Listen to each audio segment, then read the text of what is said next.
வழி அஞ்சி பார்த்தூம் உடைத்தாயின் வாழ்க்கை வழியெஞ்சல் எஞ்ஞான்றும்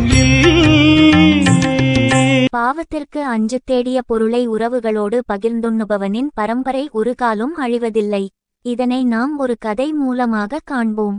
ஒரு நாள் கபீர்தாசரின் வீட்டிற்கு அழையா விருந்தாளியாக சிலர் வந்தனர்.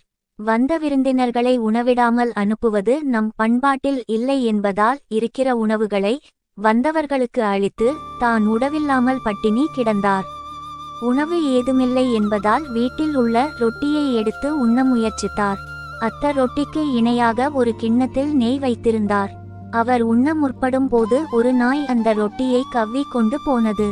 அதன் பிறகு கபீர்தாசர் அந்த நாயை விரட்டி போனார். அந்த நாயும் பார்த்தது. அந்த நாயை அடிக்காமல் அதன் அருகில் அந்த நெய்யையும் சேர்த்து வைத்துவிட்டு வந்தார். உறவுகளோடும் சுற்றத்தாரோடும் பகிர்ந்து உண்டு வந்ததால் கபீர்தாசரின் பரம்பரை சிறப்பாக வளர்ந்து வந்தது. நன்றி, வணக்கம்.